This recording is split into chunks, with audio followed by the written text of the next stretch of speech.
안녕하세요. 저는 평촌 지역을 섬기고 있는 임봉료 전도사입니다. 먼저 감사 인사를 좀 드리겠습니다. 이렇게 오늘 날씨가 어마어마하게 덥죠.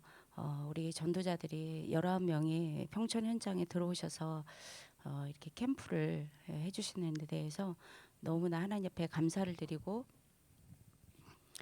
이분들을 제가 할 거는 없고 기도를 섬기는 게 최고다라고 제가 생각을 하고 1순위로 정시기도 때 한 분 한 분 명단을 놓고 기도하고 있습니다. 마이크 나오죠? 예. 지난주 강단 말씀에 근원치유란 말씀을 주셨고요. 전도학교에서는 말씀 속에 있는 나 이렇게 말씀을 주셨는데, 저는 작게라도 기도 현장을 가져라, 또 전도 현장을 가져라, 한 달에 한 번이라도 또 교회 안에 살리는 현장 가져라, 실제로 이제 실행할 수 있는 이런 말씀 붙잡게 되어졌고요. 우리 평촌 지역에는 거의 직장인들이 많이 있습니다. 그래서 전도자들이 사실 산업 현장에 전부 다 있는데, 교회 방향은 30년 현장 올인이라는 이런 방향을 주셨어요. 그래서 어떻게 제가 있는 이 현장 속에서 저런 산업 현장에서, 물론 그곳에서 전도하죠. 전부 전도자들이기 때문에 다 전도의 방향을 갖고 산업 현장에 임하고 있지만, 내가 살고 있는 가정에 있는 그 지역 현장 속에서 어떻게 저분들과 함께 교회 방향 속에 인도받을 것인가, 이 부분을 사실 많이 고민을 했습니다.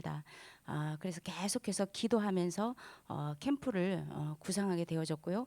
하나님의 시간표가 되어져서 지역에 있는 중요한 우리 일꾼들과 함께 캠프를 실제적으로 이제 기획을 하게 되어졌고, 시간표가 된 것은 나라에서 진짜 밖에서는 마스크를 벗어도 된다고 발표를 했을 때에 시간표가 왔구나라고 저는 그렇게 마음에 생각이 되어졌습니다.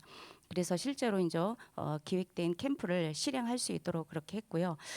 직장인들이라 매주 할 수는 없고 한 달에 한 번 캠프를 진짜 할 수 있도록 그렇게 기획을 했습니다. 한 달에 한 번 마지막 주, 교회 특별한 행사가 없는 주간에는 마지막 주 토요일 날 우리가 이 현장 캠프를 기획을 하게 되어졌고요. 그렇다고 보면 나머지 기간은 어떻게 하냐? 전부가 다 응답입니다. 캠프가 마지막 주에 있지만 첫 주부터 마지막 주까지는 예비 캠프로 진행이 되어지고요. 제가 캠프를 기획할 때에 몇 명의 현장에 나가는 사람만 응답받는 것이 아니고 전체가 응답받는 캠프로 기획을 해야 되겠다라고 기도하면서 구상을 하고 일꾼들과 함께 그렇게 포럼을 나누고 캠프를 기획하게 되어졌습니다. 그래서 개인이 살아나고 진짜 이 가정이 회복되어지고 산업 현장에서 캠프의 그 흐름 속에 응답을 받게 되어지고, 우리 후대도 살아나고 또 지역 전체가 살아나는 이런 캠프의 그런 방향을 가지고 기획을 하고 이제 지난달에 캠프를 인도받게 되어졌는데요. 정말 현장에 가서 진짜 깜짝 놀랐습니다. 우리가 현장을 밟지 않았더라면 어떻게 이 현장을 우리가 알 수 있었겠나, 이런 생각을 하게 되어졌는데요. 그날도 날이 무척 무덥게 되어졌고, 말씀은 제자를 찾는 응답이란 말씀을 가지고 그 주간 강단 말씀과 또 현장의 메시지를 붙잡고 현장에 나가게 되어졌는데요. 지역에 12개 동이 있고 10개의 지역으로 저희는 분할을 해서 원래 다시 일꾼들을 재편성해서 한 지역에 내부 사역자를 2명씩 새롭게 실제로 그 지역을 품고 기도할 수 있는 일꾼들 중심으로 내부 사역자를 세워서 계속해서 매일매일 기도하는 중에 진짜 그분들 중에서 이제 이 전도자들을 받게 되어졌는데요. 이제 10지역을 이제 순회를 하는 거죠. 그래서 첫 번째 이제 평촌 지역, 그 평촌역 중심으로 또 중앙역 중심으로 캠프를 첫 번째 캠프를 하게 되어졌는데요. 놀란 것은 그 현장에 딱 우리가 도착했을 때에 이미 신천지랑 여호와 증인들이 그 지역을 완전히 포진하고 있었어요. 평촌 그 역에 그 분수대가 있는데, 그 분수대를 중앙에 두고 양쪽으로 이렇게 의자가 있어요. 한쪽 의자에는 사람들이 이미 꽉 찼는데 그게 다 신천지예요. 거의 여호와 증인들이고, 그 사람들끼리 앉아가지고 이미 우리보다 먼저 와서 진을 치고 벌써 지역을 점령하고 있는 것입니다. 우리 팀은 그 옆에 앉아가지고 이제 기도를 하고 우리가 현장을 이제 분배를 받고 인도를 받게 되어졌는데요. 저는 이제 그 평촌역 중심으로 상가 현장에 좀 나가게 되어졌고, 다른 팀들은 이제 중앙역에 나갔다 온 팀들 나중에 포럼을 들어보니까 그 중앙 그 공원 거기서 이제 단오제 때 굿이 어마어마하게 벌어졌잖아요. 그 현장에 신천지가 쫙 깔린 거예요. 그리고 거기에는 이제 불교까지 와가지고 그날 4대 종교가 영적인 치열한 전투가 벌어지게 된 것입니다. 기독교는 아마 저희 교회밖에 없을 거예요. 그래서 우리 일꾼들하고 나중에 너무 더웠지만 포럼을 하면서 그 현장에 그 중앙공원에 가보시면 주말이나 공휴일에는 그 중앙에 그 분수대가 있어요. 그 양쪽으로 중앙 분수대 중심으로 양쪽으로 분수대가 또 조그맣게 있는데 그곳을 중심으로 와 진짜 어마어마한 인파가 몰려들 한 1,000명 가까이가 몰려들어가지고 그 중앙 분수대 중심으로 난리가 나는 거예요. 완전히 아이들하고 뭐 엄마들하고 엉켜가지고 그 거기를 이제 개천처럼 이렇게 물르다가 평촌에서 만들어놨어요. 그래서 아이들이 물놀이를 그곳에서 하는데 엄청난 인파가 몰려듭니다. 근데 그 중앙 분수대에는 가보신 분들이 있겠지만 거기에는 노란색하고 파란색 기둥이 있는데 거기 용이 이렇게 칭칭칭 감고 있죠. 근데 우리 지역의 성도들도 그거를 용인 줄 몰랐대. 용 그림인지 모르고 거기서 그냥 아무 생각 없이 놀았던 자기 자신을 생각하면서 조금 마음에 굉장히 안타까운 마음을 이제라도 갖고 기도하겠다.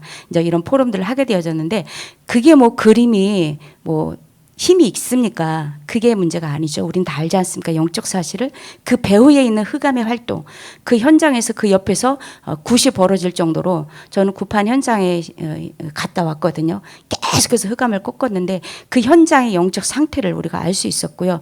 또 그 현장이 평촌중앙공원 현장이 평촌 전 지역을 영적으로 영향을 줄 수 있는 엄청난 현장임을 하나님이 발견하게 하셨어요. 캠프를 통해서. 그래서 그 현장에서 지속 캠프를 해야 됐다는 이런 마음을 하나님 주셨고요.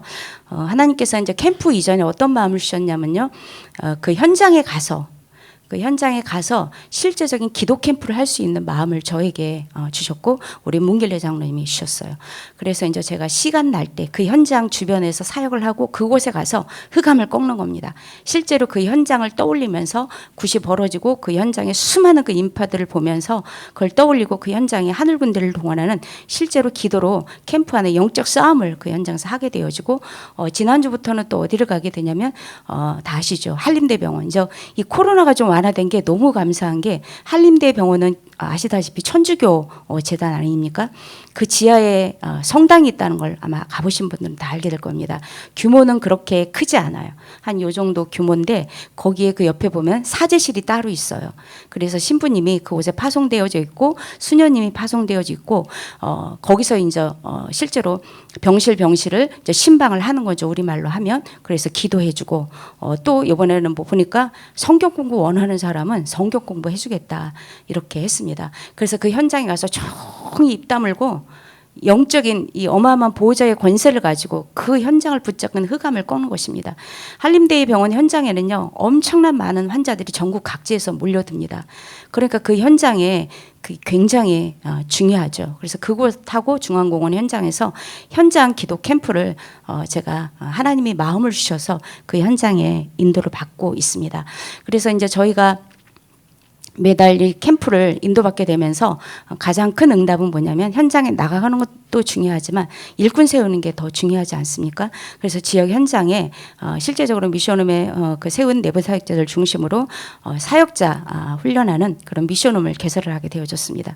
그래서 미션홈을 통해서 사역자들을 실제로 이제 훈련할 수 있도록 그렇게 사역자 미션홈에 응답을 받게 되어졌고 또 그러는 중에 지역 전체가 살아나는 그 캠프라는 그런 이제 기도 제목을 하나님 주셔서 그렇게 기도하는 중에 남자 구역이 2구역이 있어요. 그래서 젊은 그 아빠들 구역 중심으로 젊은 랩런트 아빠들이 사실 많이 어렵거든요. 밖에 나가서 일해야지 집에 오면 또 아이들한테 시달리지 굉장히 힘든 그 시간표인데도 불구하고 구역 예배를 드리는데 구역에 예배에 참여하지 못하는 분들이 있거든요. 그래서 제가 말도 하지 않았는데 그분들이 성령인도 받으셔서 구역장님이 권찰님이 성령인도 받으셔서 인도를 받으셨어요. 그래서 그 날짜를 정하시고 시간대를 정하시고 그렇게 해서 저를 초대를 하시더라고요. 전도사님 오셔서 메시지를 주시고 포럼을 해달라고 이렇게 저에게, 저는 전혀 그런 말을 한 적이 없는데 요청을 하셔서 하나님께서 인도하셨구나. 그래서 구역 캠프로 인도를 받게 됐는데 11명이 모이게 되어졌어요. 그래서 너무 감사했고, 또 현장 속에 하나님께서 귀중한 전도의 문을 열어주셔서 다락방이 열리게 되는 그런 응답도 누리게 되어졌고, 또 현장에 연결된 이런 응답도 주시게 되어졌고, 그래서 작지만 하나님께서 이 캠프에 결단을 하고 교회 흐름과 방향을 놓고 기도하면서 조금 고민하고 캠프를 구상하고 일꾼들과 함께 캠프를 기획하고 작은 그 실행을 하게 되어졌는데, 하나님께서는 지역 전체를 놓고 그런 캠프의 응답을 주시게 되어졌고, 또 이제 다음 캠프의 방향을 또 일꾼들과 함께 정하게 되어졌습니다. 중앙공원 현장을 가보니까 일회성으로 끝날 현장이 아닌 거예요. 그래서 다음 캠프 현장을 놓고 우리가 갈 것이 아니고 여기에 반복 캠프를 하자. 또 우리 전도학교 팀들이 들어와서 평촌역 중심으로 중앙공원 학원과 또 로데오 거리를 하고 있는 중에 가장 이 흑암의 진원지가 되는 이 중앙공원 현장을 우리가 집중 폭격을 해야 되겠다 생각을 해서 일꾼들과 함께 반복 캠프를 하기로 결정을 하게 되어졌고, 우리 이제 전도학교 팀들이 오늘까지 마지막으로 평촌을 하고 다음 주부터는 이제 호계동 현장을 인도받게 되어지는데요. 그래서 바로 저희가 바톤을 받아서 진짜 후속 캠프 겸 반복 캠프로 이렇게 인도받기로 그렇게 결정을 하게 되어져서 일꾼들의 그 발걸음이 헛되지 아니하고, 여러분들이 오늘 현장에 나가실 때에 그런 현장에 흑암이 있다는 사실을 아시고 기도하시면서 굉장한 자부심을 가지고 엄청 무덥죠. 그래서 저는 진짜 일꾼들이 가서 현장에 캠프하는 그 2시간 동안을 가능하면 집중으로 저도 기도로 영적인 지원병을 파송하고 우리 전도자들 발걸음 속에 성령께서 함께 하시고 세밀하게 인도하시도록 그렇게 기도하고 있습니다. 그래서 캠프를 통하여서 하나님께서 하시는 일들을 보고 너무 감사했고요. 또 지역의 캠프와 전도 캠프가 우연의 일치라고 보기에는 너무나 진짜 기가 막힌 하나님의 시간표 속에서 이렇게 캠프가 함께 할 수 있어서 너무나 감사합니다. 전도학교 캠프팀에 다시 한번 감사를 드리고 하나님께 영광 돌립니다. 감사합니다.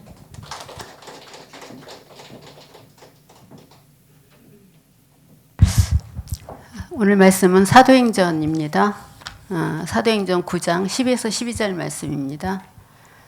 사도행전 9장 10에서 12절 말씀. 우리 찾으셨으면 한 목소리로 합독하시도록 하겠습니다. 시작. 그때 다메섹에 아나니아라 하는 제자가 있더니 주께서 환상 중에 불러 이르시되 아나니아야 하시거늘 대답하되 주여 내가 여기 있나이다 하니 주께서 이르시되 일어나 집 가라 하는 거리로 가서 유다의 집에 닷사람 사울이라 하는 사람을 찾으라. 그가 기도하는 중이니라. 그가 아나니아라 하는 사람이 들어와서 자기에게 안수하여 다시 보게 하는 것을 보았느니라 하시거늘. 여기까지 읽겠습니다. 마이크가 자꾸 울려갖고. 오늘 말씀은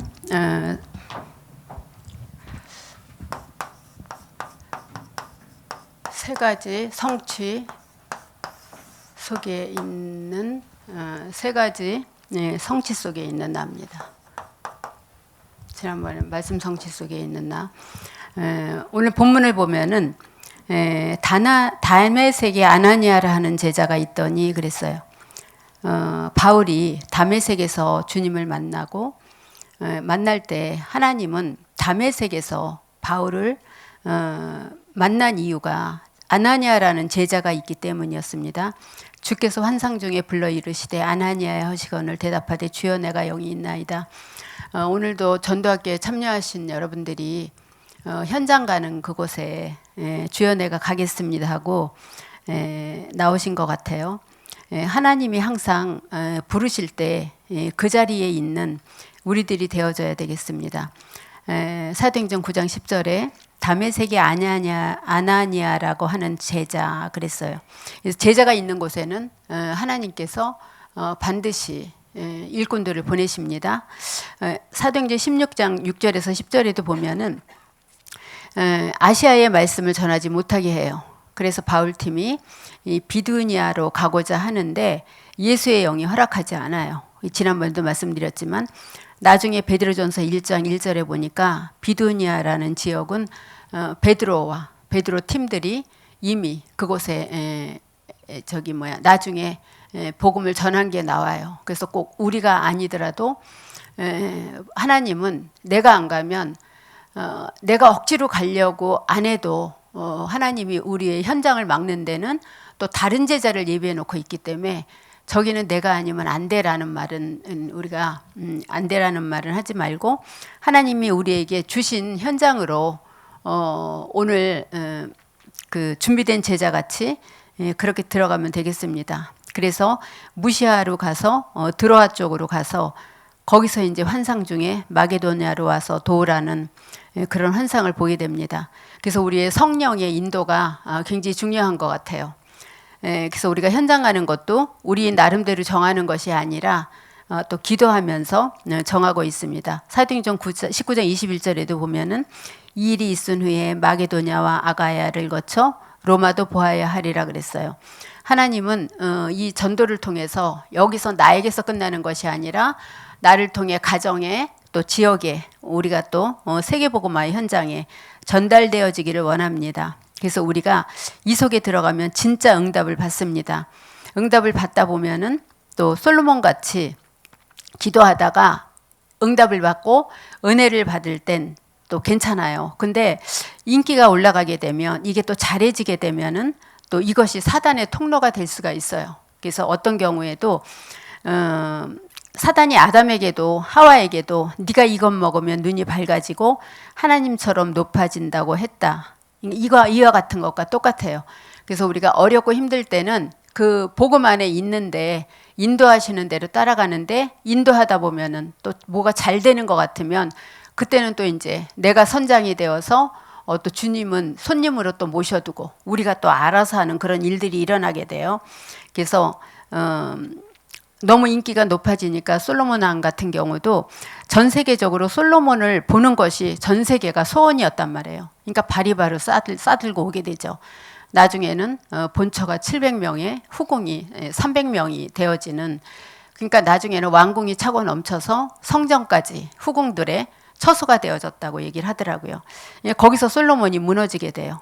그래서 가장 중요한 것은 요즘에 뭐 신문도 보면은 연예인들이 정신 문제들이 굉장히 많고 연예인뿐만 아니라 전에도 보면은 자살하는 사람들이 많았는데 인기가 올라갈 만큼 올라가서 탑을 찍을 때 이제 그때는 내려오는 길밖에 없으니까 굉장히 걱정이 되어지고 거기서 이제 선택하지 말아야 될 그런 일들도 이렇게 선택하게 되어지죠.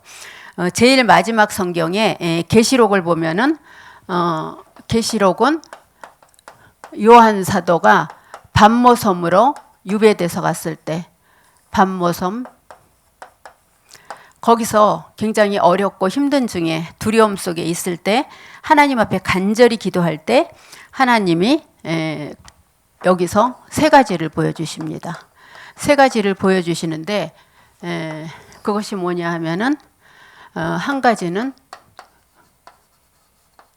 하나님 옆 우편에 앉으신 예수 그리스도 보좌를 보여주십니다. 계시록 21장부터 22장까지 쭉 있는데 크게 말하면 계시록에는 세 가지입니다. 예수님께서 보좌에 앉아서 무엇을 하는지를 요한에게 보여줬어요. 보좌에 앉아서 계시록 2장 1절에서 계시록 2장 1절에서 3장 20절에 보면은 일곱 교회에 대해서 반모섬에서 요한에게 보여주십니다. 이걸 보면은 계시록 2장 1절에 보면은 일곱 뼈를 붙잡고 금촛대 사이를 다니시는 이가 예수님이라는 사실을 보여주셔요. 그러니까 성도 한 명 한 명을 교회를 그러니까 일곱 교회에 대해서 나온 거니까 교회를 붙잡고 계시는 그분이 금촛대 사이를 다니시는 이가 누구냐?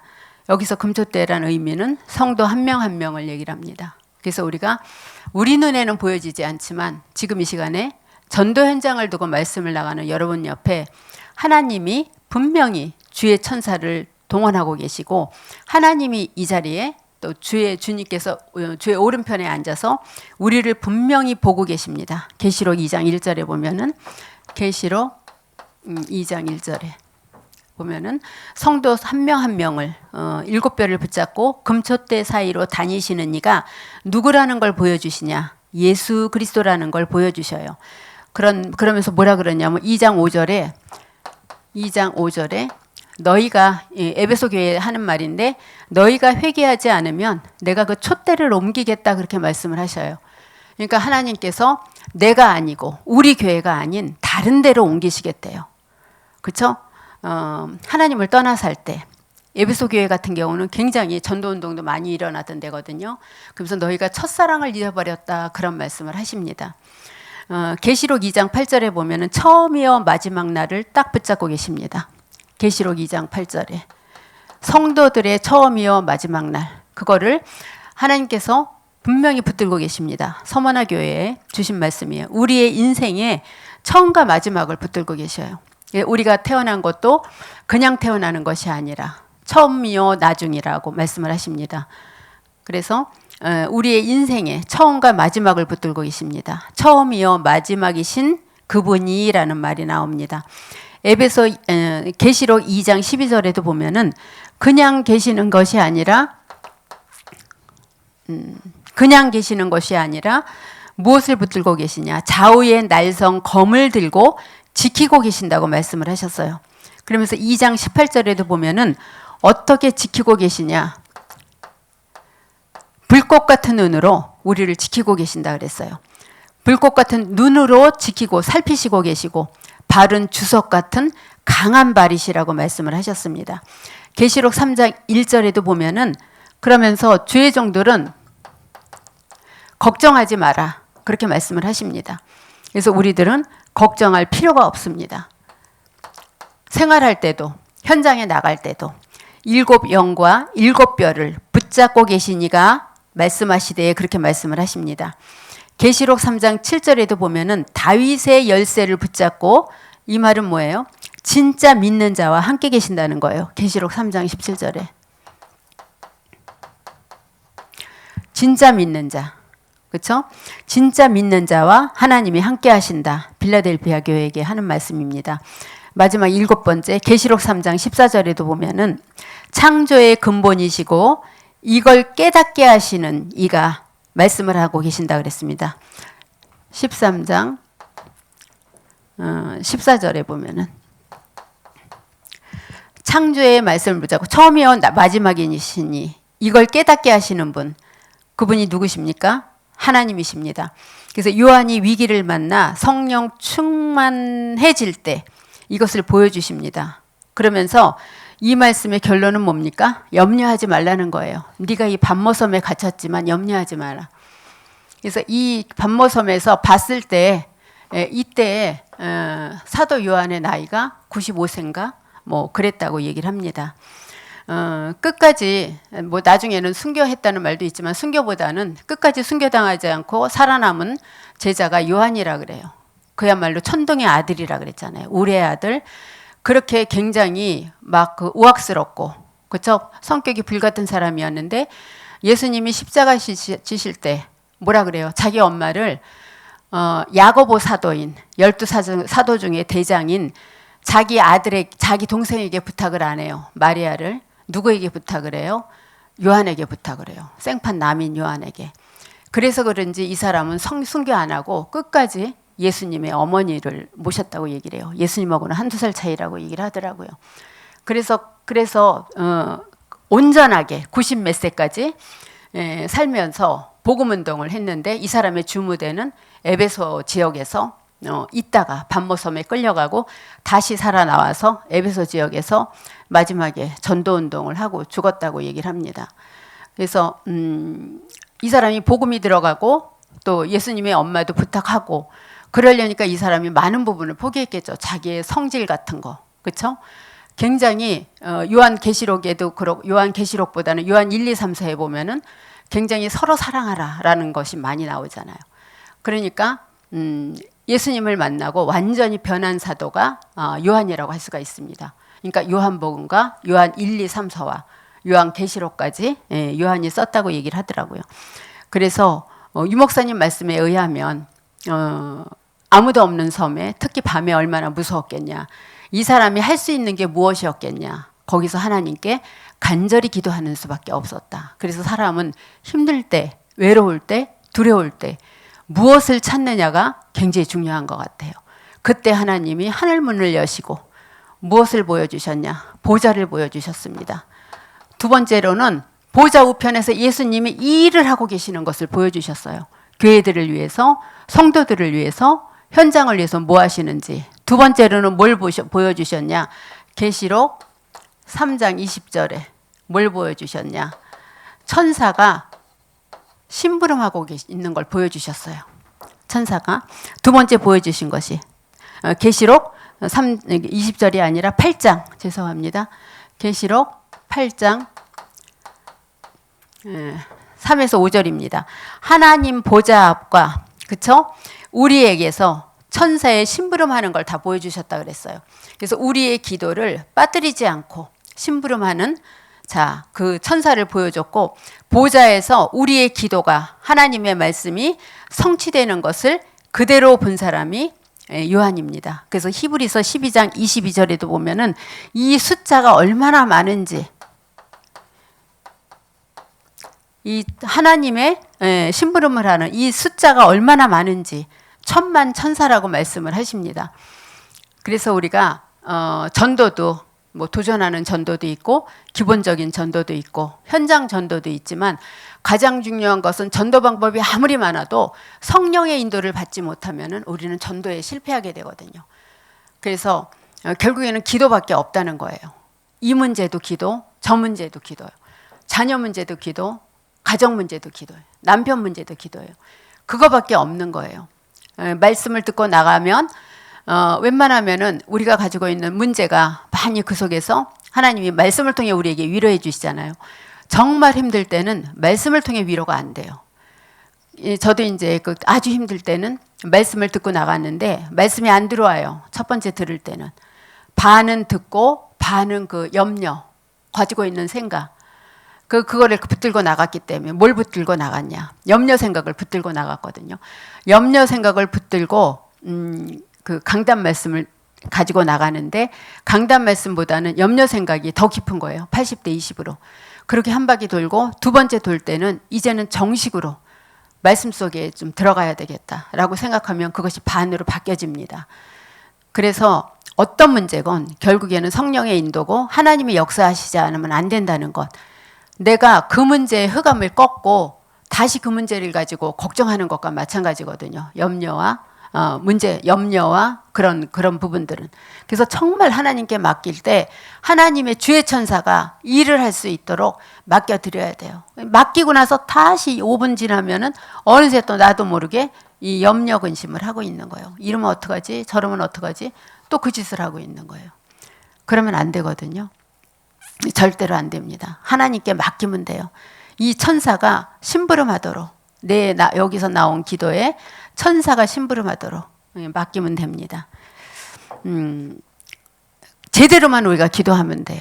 제대로만 기도하면 돼요. 엉터리로 기도하지 않고. 세 번째로 하나님이 보여주신 게 뭐예요? 사탄에 대해서 12장 1절에서 9절에. 계시록 12장 1절에서 9절에. 천사에 대해서, 사탄에 대해서. 하늘에서 타락한 천사잖아요. 그렇죠? 계시록 12장 1절에서 9절에 보면은 처음부터 요한에게 보여주셨어요. 사탄 용이 막 꼬리를 치는데 꼬리 치면서 뭘 흔들어놔요? 세상을 흔들어놔요. 그러나 이미 쫓겨났어요. 공중으로요. 아무리 꼬리를 흔들어도. 근데 꼬리 흔드는 게 너무 무섭거든요. 그것 때문에 우리는 숨게 되고 피하게 되고 가진 핑계를 다 대게 되잖아요. 그 꼬리 흔드는 것 때문에. 마귀가 죽었을 때 꼬리가 움직이잖아요. 그 신경이 살아나서 그래요. 근데 살아있는 것 같이 꼬리 흔드는 것만 보고도 겁이 나잖아요. 그거하고 똑같은 거거든요. 이미 죽었는데. 그렇죠? 그런 거 갖고 놀래면 안 되는데 자꾸 그런 거 갖고 놀래지게 되는 거예요. 이미 예수님이 사탄의 권세를 꺾어버리셨어요. 그거를 사도 요한에게 보여준 거예요. 아무 걱정 안 하셔도 됩니다. 성령이 나와 함께 하심을 믿으면 돼요. 성령이 나와 함께. 오늘도 성령이 나와 함께. 이게 믿어지지 않으면 어떻게 살겠어요? 이게 안 믿어지면 저는 못 살겠더라고요. 그러면서 하나님은 주의 천사를 보내사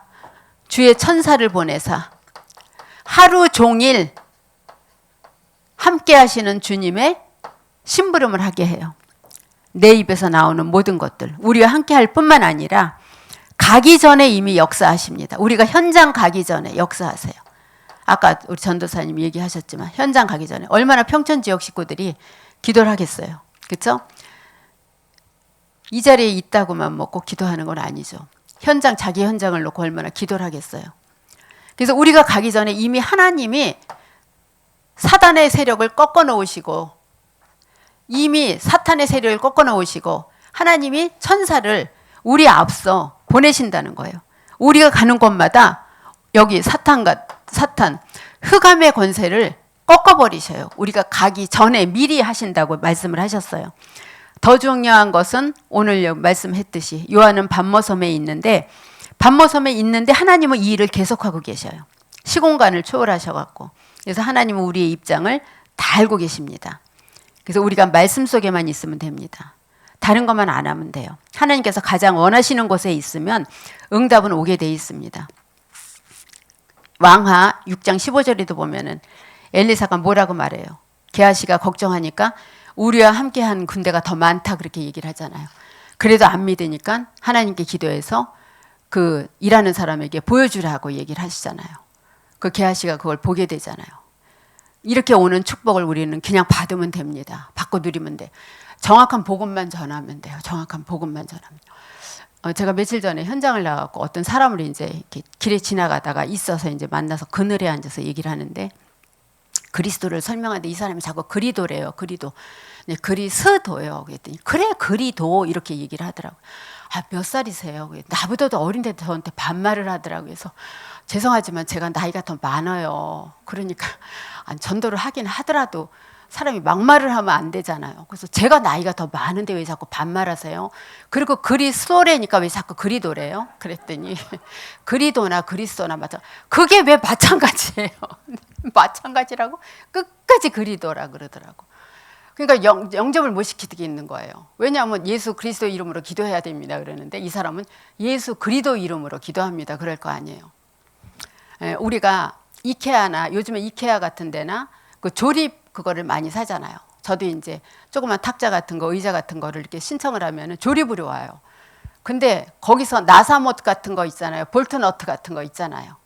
그거 여분으로 한 개라도 더 받아보신 분 계세요? 그거 딱 맞게 와요. 그게 모자라면 처음부터 그 설계를 다시 해야 돼요. 그렇죠? 제가 아침에 이제 한의원을 다녀오는데 한의원 갔다가 이제 여기로 왔는데 그걸 방송을 듣는데 그 방송에서 그 말을 해요. 어떤 아줌마가 이제 김창환이에요. 이분이 사회자가 아저씨 제가요 조립 그 장을 하나 샀어요. 근데 너무 해놓고 뿌듯해서 보니까 나사가 3개가 남았어요. 그렇게 얘기를 하더라고요. 근데 아저씨 이게 어떻게 된지 도저히 알 수가 없어요. 그래갖고 이제 그거를 세워놨대요. 근데 분명히 이상이 없대요. 그래서 이제 뭐라고 생각했냐면 이 회사에서 나사못을 3개를 여분을 더 줬나 보다. 그렇게 생각을 했다는 거예요. 근데 옆집에서 친구가 오더니 그 자랑을 했대요. 이거 보라고. 나 이거 하고 나사못 3개 남았다고 했더니 뭔가가 잘못됐는데 잘못된 거에 어디가 잘못된지 모르겠다는 거예요. 근데 그거를 풀려는 게 더 힘들어서 풀르지도 못하고 근데 보는 사람마다 뭔가 이상하다 그런대요. 근데 뭐가 이상한지 모르는데 중요한 건 나사못이 3개 남았다는 게 중요한 거거든요. 그럼 잘못된 거예요. 그거는. 다시 그거는 조립을 풀러서 핀을 제자리에 놓고 그림하고 똑같이 시작을 해요. 처음부터 시작을 안 하면 3개는 영원히 남게 돼 있어요. 그거는 누가 봐도 이상한 거예요. 그렇죠? 저는 한 번도 남은 적이 없어요. 그러니까 자랑하는 거예요. 남은 적이 없는데 그래갖고 제가 이제 들으면서 막 웃었어요. 그랬더니 김창환 아저씨가 뭐라 그러냐면 막 웃으면서 3개가 넘은 건 분명히 잘못된 겁니다. 여분으로 주는 적은 없습니다. 그렇게 얘기를 하더라고요. 맞아요. 처음부터 틀리면 이상하게 나가거든요. 그러니까 그분한테 실컷 복음을 전해놓고 영접을 못 시킨 이유가 그리스도를 못 따라 하니까 영접을 못 시키겠더라고요. 그리스도래니까요. 그러니까 그리도나 그리스도나 뭐가 다르냐고 얘기를 하더라고요. 그러니까 말하는 사람이 돌게 생겨갖고 안녕히 계세요. 그 제가 그냥 왔거든요. 그러니까 이상하게 다 들어도 복음만 못 듣는 사람이 있어요. 복음만 못 듣는. 아까 그 아줌마 같이 뭔가 분명히 조립을 해놨는데 저런 거 이런 거 조립을 해놨는데 뭔가 이상한 거예요. 틀린 건 없는데. 근데 뭔가 분명히 잘못된 건 나사가 세 개가 나사못이 세 개가 남는다는 거예요. 우리가 현장에 나가면 별 사람들을 많이 만나잖아요. 근데 중요한 거는 반드시 정확한 복음을 전하게 하기 위해서 하나님이 우리에게 하시는 일들이 있어요. 우리를 일일이 하나님이 간섭하시고, 그렇죠? 성도 사이를 왔다 갔다 한다 그랬으니까 내가 가기 전에 오늘도 평천 지역에 천사를 미리 보내시고 내가 가는 곳에 이미 미리 보내는 이유가 이거를 꺾기 위해서 하나님이 미리 전도자들을 보내신다는 거예요. 그래서 이 축복을 우리가 어떻게 받냐? 계시록을 보면 이 세 가지로 나누라 그랬어요. 보좌와 천사와 사탄. 보좌에서 예수님이 뭐 하고 계시는지, 우편에 앉으셔서 무엇을 하고 계시는지, 그렇죠? 보좌에서 7 교회를 다스리고 계시고, 보좌에서 주의 종의 손을 붙들고 계시고, 보좌에서 성도들 사이를 왔다 갔다 하시면서 우리가 기도하는 모든 것을 천사들을 통해서 들으시고 본인이 여기에 응답해 주시고, 그 다음에 성도들을 괴롭히지 못하도록 사탄의 세력을 결박하고 계시는 것을 하나님이 반모섬에서 요한에게 보여주십니다. 요한을 특별히 불러서 보여주신 것이 아니라 간절히 하나님을 찾을 때 하나님은 하나님을 찾는 자들에게 깊이 기도하는 사람에게, 바울도 마찬가지잖아요. 계시록 12장에 보면은 깊이 기도 속에 들어갔을 때 하나님이 보여주시잖아요. 바울도 돌에 맞아서 죽었다 살아났잖아요. 그때 그 깊은 기도를 체험하게 되거든요. 반모섬에 유배된 요한도 마찬가지입니다. 앞에도 막히고 옆에도 막히고 앞뒤로 다 막혔을 때 정말 간절히 주님만 찾을 때 하나님이 보여주신 거죠. 그렇다면 우리도 이 응답을 받아야 되는데 어떻게 받냐? 내가 어디 있느냐에 따라서 하나님이 역사하십니다. 우리는 지금 전도자의 자리에 서 있습니다. 그렇죠? 내가 어디 있느냐? 우리는 자꾸 뭘 하려고 하는데 그게 아니라 우리는 여기 앉아 있는데 하나님은 주의 천사들을 보내셔요. 여기와 같이 하나님은 내가 여기에 앉아 있는데 내가 가기 전에 우리 가정과 내 현장에 흑암의 세력을 결박시키고 계십니다. 무엇을 하기 이전에. 그래서 계시록의 주제는 이 세 가지면서 이 말씀을 주신 이유는 아무것도 염려하지 말라, 고민하지 말라, 맡겨라, 그렇게 말씀을 하시는 거예요. 그러면서 이 자리에 앉아서 우리가 현장을 생각하는 거죠. 하나님은 물으셔요. 최고의 관심이 어디 있느냐? 우리의 관심이 어디 있느냐? 우리의 관심이 하나님이 있는 관심 속에 있어야 됩니다. 최고의 하나님의 관심은 어디 있느냐? 현장 속에 있습니다. 창세기 3장 9절에 아담이 범죄 후에 숨었어요. 그랬더니 뭐라 그래요? 아담에게. 아담아 네가 어디 있느냐 그러잖아요. 어디 있느냐가 중요한 거예요. 이게 죄가 들어가니까 어때요? 두려워서 숨는 일들이 일어나거든요. 하나님이 몰라서 물은 게 아니에요. 그렇죠? 어디 있느냐에 따라서 하나님이 역사하십니다. 어디에서도 하나님의 역사를 이룰 수 있습니다. 반모섬에서도 하나님이 하셨던 것 같이. 창세기 4장 9절에 자기 죽인 동생을 죽인 가인 보고 여호와께서 뭐라 그래요? 찾아오셔서 가인아 네 동생이 어디 있느냐? 알고 찾아오셨어요. 창세기 4장 9절에서. 아우의 소리가 땅으로부터 들렸다 그랬거든요. 하나님이 그렇게 얘기를 하시거든요. 아벨의 소리가 네가 어디 있느냐? 하나님이 몰라서 묻는 게 아니에요. 내가 어디 있는지 하나님이 잘 아세요. 내가 무슨 생각을 하고 있는지 하나님이 잘 아십니다. 모세야 모세야 하나님이 부르십니다. 출애굽기 3장 4절에 내가 여기 있나이다. 이 몰라서 묻는 겁니까? 하나님이 모세를 불렀을 때. 그쵸? 모세로 하여금 오게 만드셔요. 때로는 찾아오기도 하시고 본인이 오게도 만드시잖아요. 모세가 이렇게 그 불꽃이 사라지지 않는 걸 보고 모세가 가잖아요. 모세야 모세야 부르잖아요. 왕상 19장 9절에도 보면은 왕상 19장 9절에 엘리야에 대해서 나오잖아요. 엘리야야, 여호와의 말씀이 네가 어찌하여 여기 있느냐 그렇게 얘기를 하잖아요. 19장 11절에도 보면은 여호와께서 여호와의 산에 이르시고 나서 그렇게 얘기를 하십니다. 네가 왜 여기 있느냐라는 거예요. 그래서 하나님은 모르는 척 하시는 것이 아니라 다 간섭하고 계시고 알고 계시는 거예요. 그래서 우리가 무엇을 선택하는지를 하나님은 보시고 기다리고 계시는 겁니다. 사도행전 9장 9절에 여호와께서 바울에게 사울아 사울아 네가 어찌하여 나를 핍박하느냐 다 알고 계셨어요. 핍박하는지. 사도행전 9장 9절에 네가 어찌하여 나를 핍박하느냐. 우리 핍박하는 사람 하나님이 다 알고 계십니다. 그렇죠? 하나님이 볼 때, 그러면 사람이 볼 때는, 하나님이 볼 때 하나님의 관심이 그렇다면 사람이 볼 때는 바울왕이 요셉 보고 뭐라 그래요? 하나님을 깨달아요. 이게 중요한 거예요. 41장 1절에서 38절에 보면은 창세기 41장 1절에서 38절에 보면은 그래서 사람이 나를 보고 뭐라고 하실까? 그렇죠? 그게 굉장히 중요하잖아요.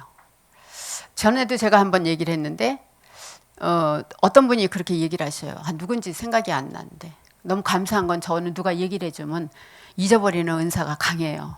누가 얘기하는지 모르는 게 좋잖아요. 뭐 좋은 말이건 나쁜 말이건 적어도 이제 얘기할 때 누가 그랬어라는 말을 안 하니까 모르니까 전도사님을 보면은요. 그래서 왜 그랬더니 난 좋은 말이 나올 줄 알고 기다렸잖아요. 하나님이 안 계시는 것 같아요. 이러는 거예요. 어이씨. 시자가 나오더라고. 왜? 그래서 웃었어요, 제가 그때. 하나님이, 그러니까 바울왕이 요셉을 볼 때 하나님이 계시는구나, 그렇게 나왔는데, 전도사님 보면 하나님이 안 계시는 것 같아요. 그러니까 그분은 뭐냐 하면, 이렇게 열심히 전도하고 사역을 하시는데, 어떻게 전도사님한테 그렇게 할 수가 있냐, 하나님이. 이거예요, 이 사람은. 그러니까 이 사람이 완전히 모르는 거지. 그쵸? 그래서 그냥 제가 그냥 이걸 하나님의 음성으로 들어야 되겠다 그냥 그러고 말긴 했는데 이제 그 사람의 의도는 그거는 아니었던 것 같아요. 사람들이 나를 볼 때 나 저렇게 전도하고 싶어요. 그런 말이 나와야 돼요. 우리 구역장을 보면은 나도 구역장님 같은 그런 전도자 되고 싶어요. 그러면 돼요. 지금 이제 돌아가셨지만 우리 윤명 권사님 계셨잖아요. 우리 지역에. 제가 이제 동편으로 이사 오신다 그랬을 때 어른이 굉장히 이렇게 잘해주시고 그러셨어요. 그랬는데 이제 이사를 동편으로 오신대요. 그래서 권사님 그랬더니 왜요? 그래서 가끔 이제 내 밥 사줄게 나와 그러셔요. 근데 이제 10번 하면은 제가 한 번 밥 이렇게 얻어먹고 그러긴 했는데, 근데 이제 동편으로 이사 오신다는 소리 듣고 너무 섭섭한 거예요. 그러니까 이제 사람에 대한 섭섭한 게 아니라 너무 좋으신 분이 가니까 그래서 권사님 가시긴 가시는데 권사님하고 똑같은 분 한 번만 딱 전도해 놓고 가셔요. 그렇게 얘기를 했어요. 그랬더니 자신이 없어요. 그렇게 얘기를 하셔요. 근데 기도는 해보겠어요. 그러더라고요. 그러더니 그 집 보러 온 사람이 임마누엘 서울교회 다니는 사람이었어요. 그래서 지금은 저기 정미량 집사님이라고 아주 애기도 DSCS인가 뭐 어떻게 들어갔나 하여튼 뭐 그런 것 같아요. 잘 와서 이제 임마누엘 서울로 다녔는데 안양 오면은 동북교회로 가야지 그렇게 생각을 했대요. 근데 딱 집을 보러 왔는데 동북교회 카렌다가 있더래요. 카렌다가. 그래갖고 하나님이 이쪽으로 보내셨구나. 그래갖고 이제 그쪽으로 이사 오셨어요. 그래갖고 이제 윤명 권사님 일로 오시면서 그분은 교회에 등록을 하셨어요. 하나님이 또 그렇게도 하셔요. 근데 이제 여기가 너무 옳는 거예요. 역전 뭐가 이게 여기 인덕원에 쓴다는 바람에 너무 올라가고 그거를 팔아갖고 이제 넓은 평수로 가셨어요. 거기 내선동이에요. 근데 또 값이 툭 떨어졌잖아요. 그 정류장이 없어져갖고요. 그래갖고 지난번에 이제 이사신방 하자 그래서 갔는데 얼마나 집이 좋은지. 여기서는 조그만 집을 샀는데 거기서는 그냥 30몇 평을 샀는데 사고 나서 여기가 집값이 완전히 떨어져갖고 이제 우리가 너무 잘 됐다 그러긴 했는데 하나님이 또 그렇게도 하셔요. 내가 전도할 상황이 아닐 때는 그러니까 어쩜 이렇게 그게 맞는지 모르겠어요. 그게 뭐 그 비율이 그게 확률이 얼마나 되겠어요. 그렇죠? 근데 딱 오니까 그래서 아우 동북교회 그렇지 않아도 가려고 그랬는데 이게 이렇게 된 거예요. 그래갖고 이제 권사님이 반가워갖고 이제 저한테 연락을 하셔서 지금도 잘 나오고 계셔요. 주일날에도 잘 나오고 계시. 법원에 다니시는 분인데 두 분 다. 하나 사람들이 나를 볼 때 어떻게 보느냐 그것이 굉장히 중요한 것 같아요. 사람들이 나를 볼 때 요셉을 보고 바울왕이 깨닫잖아요.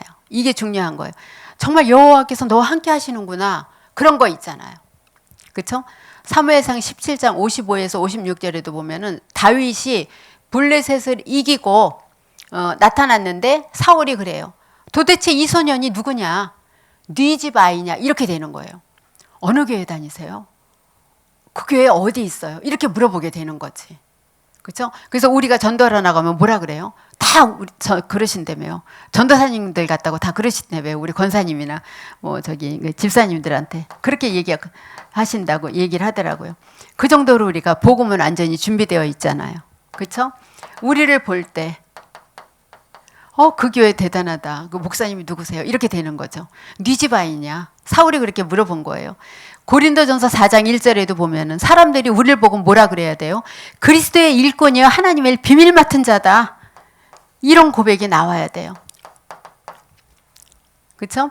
진짜 응답은 성령으로 역사하세요. 불신자가 깨달을 수가 없는 거예요. 빼앗아갈 수가 없는 거예요. 네가 어디 있느냐에 따라서 응답이 오는 거예요. 네가 어디 있느냐? 그렇죠? 오늘도 우리가 현장 나가잖아요. 자, 우리 자신이 어디 있느냐가 굉장히 중요한 거예요. 내 자신이. 내 자신이 여기 있잖아요. 하나님이 볼 때, 사람이 볼 때, 그럼 내 자신은 어디에 있느냐? 렘넌트 7명을 보면 답이 나오잖아요.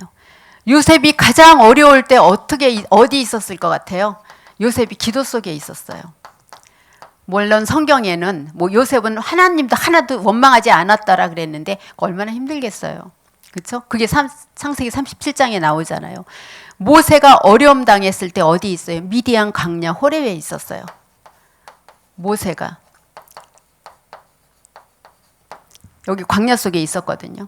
그때 그냥 있진 않았을 거예요. 기도하고 있었단 말이에요. 다윗이 어려움 당했을 때 어땠어요? 다윗이 시편 23편 1절에 보면은 묵상했어요. 여호와는 나의 목자시니 내가 부족함이 없다 그랬어요. 어려운 상황에서도 도망 다니면서도 여호와는 나의 목자 부족함이 없어요. 기도 속에 있었어요. 기도 속에. 어려움이 있을 때 기도 속에 있었어요. 기도 속에 있었는데 우리의 신앙은 우리가 가장 잘합니다. 내가 정말 어려울 때 내가 어디 속으로 들어가는지 알잖아요. 어제 제가 저녁에 그 지교회 그 미션홈을 하면서 그렇게 얘기를 했어요. 나는 굉장히 이렇게 중앙병원의 수술실에 여러 번 들어간 적이 있었거든요. 본의 아니게 그렇게 들어갔어요. 우리의 인생은 절대로 내가 생각하는 대로 하나님이 흘러가게 두질 않아요. 어제 이렇게 제가 이제 저희는 그 피드백식으로 많이 해요. 그리고 다락방을 포럼식으로 많이 해요. 제가 일방적으로 하는 거는 지역 다락방밖에 없어요. 포럼식으로 많이 하는데 이렇게 쭉 이제 많이 살진 않았지만 보면은 나는 내가 가부 될 거라고 생각도 안 하고 살았어요. 누리고 살겠지. 그래서 남편도 골라서 결혼을 했는데 그 39에 가부가 되더라고요.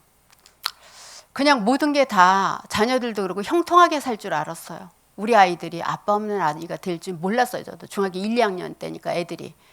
저 어린 나이에 아빠 없이 내가 혼자 키워야 되나 그런 것도 몰랐어요.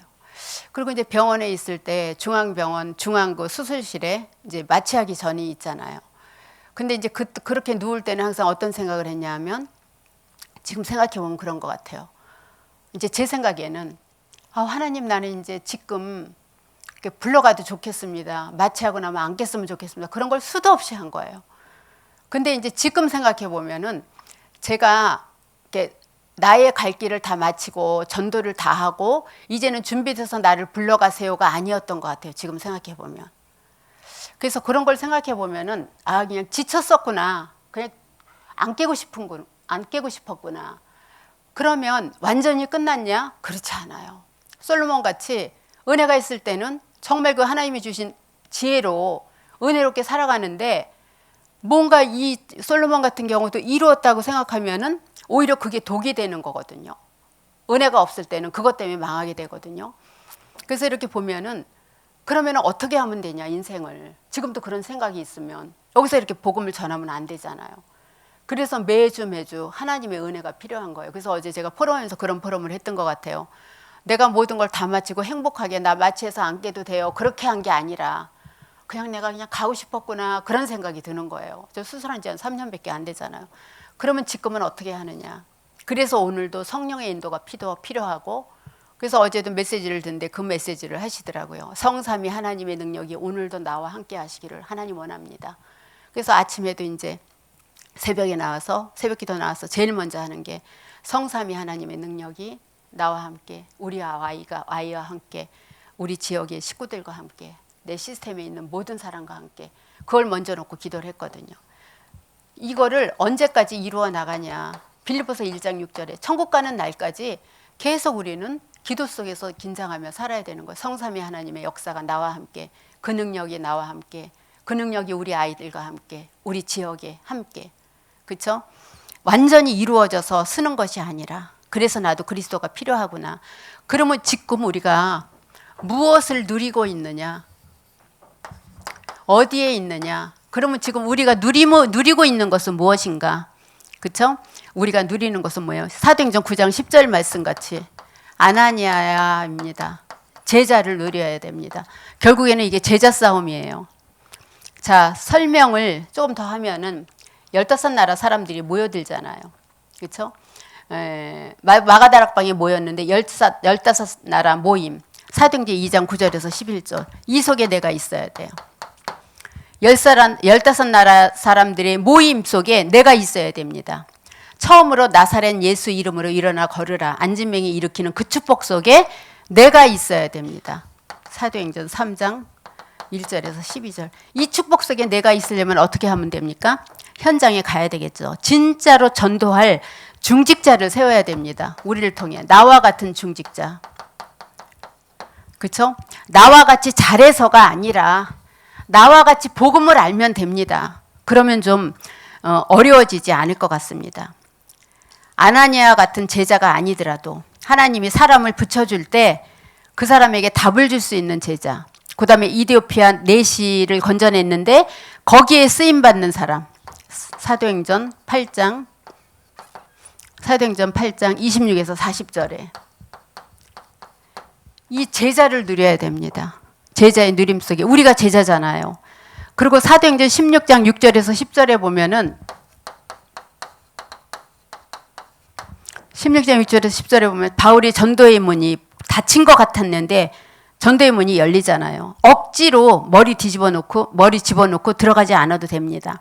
중요한 것은 내가 어디 있느냐에 따라서 무엇을 누리느냐에 따라서 중요합니다. 이 전도팀들이 이 자리에 있었어요. 이 자리에 있었기 때문에 하나님이 이 전도팀들을 인도한 거거든요. 사도행전 19장 21절에 그리고 나서 내가 무엇을 해야 될 것을 하나님이 보여주십니다. 로마도 보아야 하리라 그랬어요. 그래서 이 속에 바울이 있었는데 우리의 사업이, 우리의 교회가, 개인이 이 축복 속에 있으면 됩니다. 그러면 지금 내가 이걸 누리고 있으면 오늘도 무엇을 보아야 하느냐?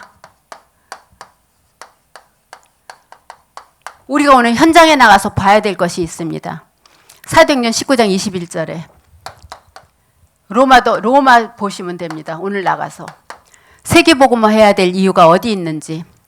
그 다음에 담대하라. 사도행전 23장 11절 담대하게 나가면 됩니다. 로마에서도 증거해야 하리라. 사도행전 27장 24절 오늘 나가는 우리가 현장이 로마입니다. 그래서 거대하게 보일 수도 있습니다. 그렇지만 이미 우리의 다 밥이라 그랬어요. 두려워하지 말라. 네가 가이사 앞에 서야 하리라 그랬습니다.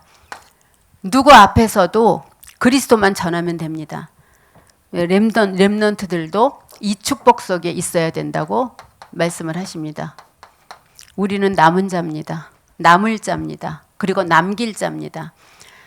하나님이 엄청난 응답을 우리에게 예비해 놓고 있습니다. 그래서 우리가 우리 눈에 보여지는 상황은 보지 않으셔도 됩니다. 그냥 우리는 그냥 전도 현장만 가면 돼요. 나에게 맞게. 저는 교육자이기 때문에 지역을 이끌어 가야 되기 때문에 지역 사람 데리고 이 사람들에게는 어떤 전도를 해야 되지? 이 사람들은 내가 어떻게 도와줘야 되지? 근데 결국에는 전도 운동이라는 거예요. 믿음의 결국은 영혼 구원이라 그래서 아무리 신앙생활을 잘해도 우리의 삶의 방향을 전도에다 맞추지 않으면 그거는 실패시키는 거거든요. 이분들을 말씀으로는 어떻게 도와주고 전도 현장의 문은 어떻게 열어야 되지? 라고 고민을 하다가 이제 거기 맞게 이렇게 열어주게 됐어요.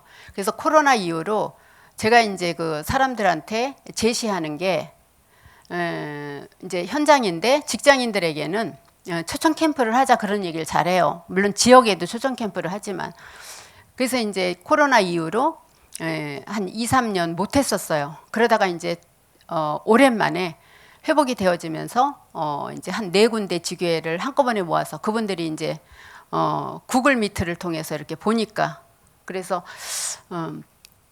이것도 처음엔 제가 줌으로 했어요. 그 줌으로 해갖고 지역에서 얼마지? 21,000원인가 그래요. 그래서 지역에서 그거를 대줬어요. 근데 이제 지역에 똑똑하신 분들이 많잖아요. 회계를 1년 결산을 하는데 거기에 목사님이 인도하시는 줌 그 회비가 한 달이면 1년이면 많잖아요. 그게 20얼마가 되는 거예요. 그리고 이제 그게 지출이 나갔는데 우리 똑똑하신 분 한 분이 공짜로 할 수 있는 걸 왜 돈을 내고 하냐 그렇게 이제 얘기하고 나온 거예요. 그래서 이제 처음에는 그냥 내 돈으로 할 걸 그랬나? 근데 제가 사이트가 많아요. 전에는 이제 과천 미션원까지 했기 때문에 그것까지 합하면 한 15개 돼요. 뭐 남자들 것까지 다 해서. 그래서 이제 내가 할 걸 그랬나?